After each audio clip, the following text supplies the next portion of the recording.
Yes, my most recent book is about legal systems very different from ours, and covers a wide range of legal systems ranging from imperial China and Periclean Athens through modern Romany and Amish and some other odd systems that coexist with modern systems.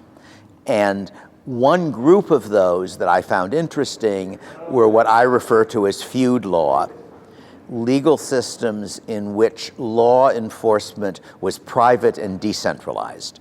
So the basic underlying rule of feud law is that if you wrong me, I threaten to harm you unless you compensate me for the wrong. And in order for that to work, there are about 4 different problems that the system has to solve. There has to be some way in which my threat is only believable when you really did wrong me, so it's not just extortion. There's got to be some way in which, having made the threat, it's in my interest to carry it out, because otherwise I'll just back down when you say, if you harm me, I'll harm you. There's got to be some way in which people who don't have much power can defend themselves, some way of enforcing the rights of the weak. And you need some way of making sure it doesn't end up in an endless feud, that it doesn't end up in a back and forth that people imagine with feuds. And my claim is that if you look at the real systems, they find solutions to all of those problems, and that's quite interesting. And I think there is some evidence that most existing legal systems started out as some version of that system and then developed from there. I found an interesting quote about early medieval Europe, which was essentially describing that as the way things normally happened. And the society I originally encountered that set off my interest in odd legal systems was Saga period Iceland about 1,000 years ago. And that was a system where if you killed somebody, his relatives sued you. And the normal result was an out-of-court settlement where you paid them a large amount of money as compensation for killing one of their relatives. And if you didn't end up doing that, the killer, if he was convicted, ended up being outlawed, which meant it was legal to kill him and illegal to defend him. So it really was a very decentralized system. That was a country that had a court system and a legislature, but no executive arm of government. So there was no enforcement of court verdicts. The enforcement of the court verdicts was entirely private. More recently, I got interested in Somaliland, the northern part of Somalia, and I came across some work by a British anthropologist who had been studying that society since the 1950s. And by his account, it was another version of the same basic idea of a system where there really was no government. It was, in a sense, even less of a government than Iceland. There were traditional legal rules. There were mechanisms by which you set up a court in case of a dispute. But ultimately, the enforcement depended on force or the threat of force. And the normal result was that if you killed somebody, you ended up paying very large amounts of money as damages, and if you didn't, you were likely to get killed yourself. So I'll be talking about those systems, how they solve the various problems. And one example I found particularly interesting for Iceland is the problem of how you defend somebody who doesn't have recourse to physical force. So imagine you're an elderly farmer, you have one son, someone kills him. Legally speaking, you're entitled to very large compensation. But you know that if you try to go to court, you'll get beaten up on the way to the court. You don't have anybody to fight for you. However, in that legal system, legal claims are transferable. They're marketable. So you have a neighbor who is a well-off farmer with 4 strong sons who went a Viking in their youth and lots of friends and allies. You transfer your claim to him. He enforces the claim and collects the money, and if it wasn't too hard, he shares the money that he got with you. And the result is that the person who killed your son has gotten punished, even though you may or may not end up with a reward.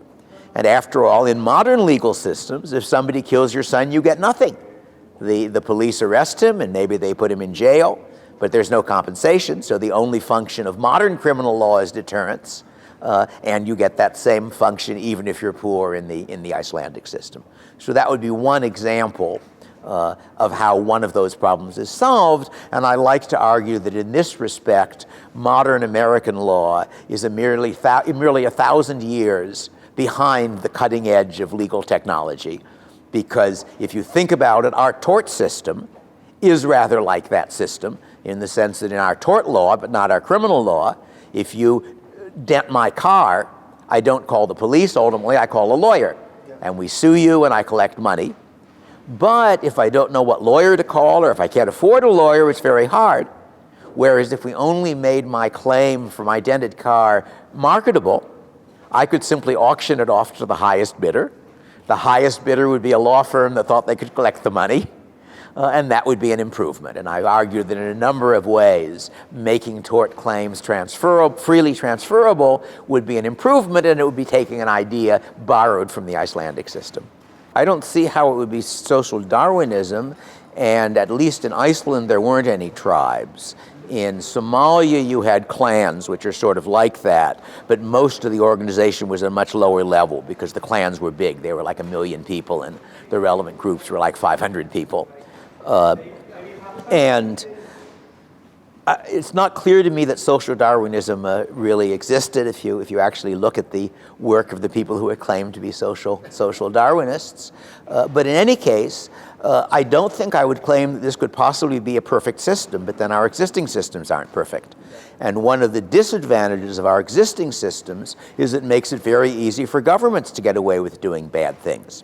So that one of the other systems I looked at, which is not really a feud system but has some of the characteristics, was English criminal law in the 18th century. Because in England in the 18th century they didn't have any police. That if you were the victim of a crime, it was up to you to find out who did it and prosecute him, just as in our tort law. Now it wasn't like the Icelandic case, because once you got him convicted, it was the government that hung him, or transported him, or did whatever they did to him. But up to that, it was a privately enforced system. And I think part of the reason why they kept that, they knew about the modern systems. France had a modern system. And I've sometimes thought that one of the reasons England didn't was that France did. And the English knew that whatever the French did must be wrong. But I think another reason is that England in the 17th century had gone through 2 civil wars and 2 coups. The last one they call the Glorious Revolution. And I think it occurred to people that if the king controlled prosecution, then the king's friends could get away with murder. And there's an interesting case in the 18th century where there was a radical journalist politician by the name of John Wilkes, who had sort of maybe a 50-year, 40-year fight with the King of England over a bunch of different issues. And at one point, at various points in his life, Wilkes is a prisoner in the Tower, an outlaw in Europe, a member of Parliament, and Lord Mayor of London. Very interesting, weird character. But in any case, at one point he's in jail in London, and his supporters have a mass demonstration outside the prison in his favor. And the government gets worried, and they send in some troops, and the troops open fire on the crowd and kill several people. And Wilkes' supporters charged the magistrate who gave the order with murder. And he was tried for murder. And that could happen because the prosecution didn't depend on the government. All right, he was acting for the government. On the other hand, in the US, people probably don't follow the story here, but some years ago, the director of national intelligence was testifying before Congress. And one of the congressmen asked him, does the National Security Agency collect any kind of information on millions or tens of millions of Americans? And he said no. And a little bit after that, the story broke that the National Security Agency was collecting not the contents of phones, but who was calling whom to talk to them on essentially the whole population. So his statement was a flat lie. It was almost certainly made under oath. It was therefore felony. It was therefore perjury, which is a felony under U.S. law. But of course, he was never charged or convicted with that. So that in general, one of the problems with the systems we're used to is that because the government controls the criminal process, if the government doesn't want to prosecute someone, he doesn't get prosecuted. So no, all systems have things wrong with them and things right with them. That when I wrote this book, everybody asked me, what's the best legal system? And my answer is there probably isn't one. But you can learn from legal systems. You can say this legal system, so that at one point in the book, I take a legal rule from Periclean Athens and suggest that it might solve a problem in modern American law. And in this case, I'm taking one from Iceland and saying it might solve some problems in modern American law. And there are a lot of similarities. One of the other discussions I have in the book is a chapter on when God is the legislator. Legal systems which believe that they are based on divine inspiration. And the two I mostly look at are Islamic law and Jewish law. And Jewish law is very well documented, it turns out. It may be the best documented legal system in the world. And those have certain problems, because what happens when God gets it wrong? What happens when what your religious law says is something you're pretty sure is a mistake? And the answer in the real world is you find some excuse to interpret around it. You put in more and more qualifications on the rule. And I then argue that really American constitutional law is in the same category. That the American Constitution, we don't claim we got it from God, although we sort of treat it as if we did, but it's very hard to change it. And therefore, a lot of what happens is that when most people decide some part of the Constitution isn't really right, the Supreme Court justices find some excuse to interpret around the rule that's in their way. So in that sense, it seemed to me that understanding Islamic law and Jewish law helped understand American constitutional law. First, it is existing informally in the modern world quite often. One of the examples I started with is the main Romani population in England, which is a group called the Romanichal. Like the Spanish Romani, they speak a language which is not really the Romani language. What they speak is English with a lot of loan words, which I believe is also the case of the Romani in Spain, only there it's Spanish with a lot of Romani loan words. But there's a book called Gypsy Law, which got me interested originally in various Romani systems, because the Romani left India about 1,000 years ago. They divided into populations in many different places, and they developed different variants of their legal system. But the Romanichal system, I like to describe as a primitive version of the Icelandic system of 1,000 years earlier. Because what happens is that if one person within that system cheats another, the other one threatens to beat him up unless he's compensated. And what makes that one work is the society is small enough so the other people around know whether he was cheated. And if he was cheated, his friends will back him and the other guy's friends won't back him. And if he wasn't, it goes the other way around. So if you cheat somebody, you either compensate him or you leave town. So that's, logically speaking, that's feud law. It's just feud law at a lower level and sort of under the radar. And it looks as though the main Romani group in the US, who are Vlachram, they're the descendants of the Romanian Romani, also use a number of versions of feud law in their interactions with themselves.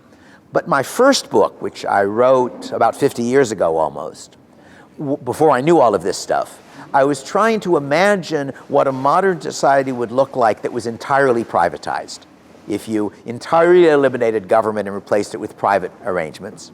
And I sketched out an imaginary system in which rights enforcement was provided by private firms. The private firms contracted with each other to agree on courts so they could peacefully settle disputes among their customers. And I tried to work out the logic of that. And after doing this work, I concluded that I had reinvented the wheel, that what I was doing was imagining a modern high division of labor, sort of high technology world version of what was really feud law. So in that sense, I don't think you're likely to get it, in the next decade.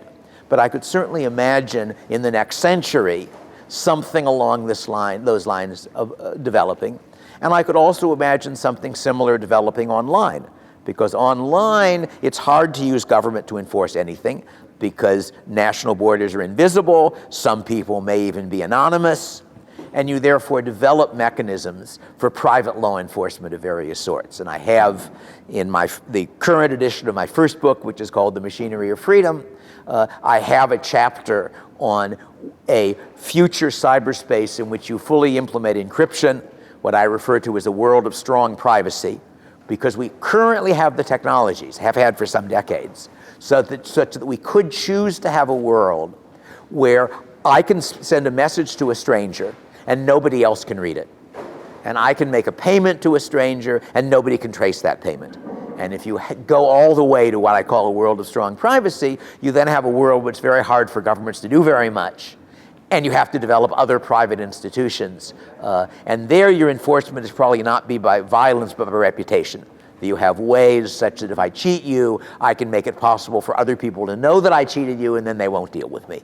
And so I've discussed that, and that's something in the same general family of systems, though it's not the same system. We will see. We will see. You will see. I will see only if they solve the aging problem, which I hope they will. Sure, LibertyCon. I went to LibertyCon in Belgrade, I think a year ago, and I enjoyed it, and it was lots of interesting young people who had views vaguely similar to mine, which I don't encounter a whole lot elsewhere, and this one seems to be the same thing. I heard a talk about an hour ago by an ex-student of mine who is now a professor and writes books and things, and I expect there will be other interesting things happening as the day goes on.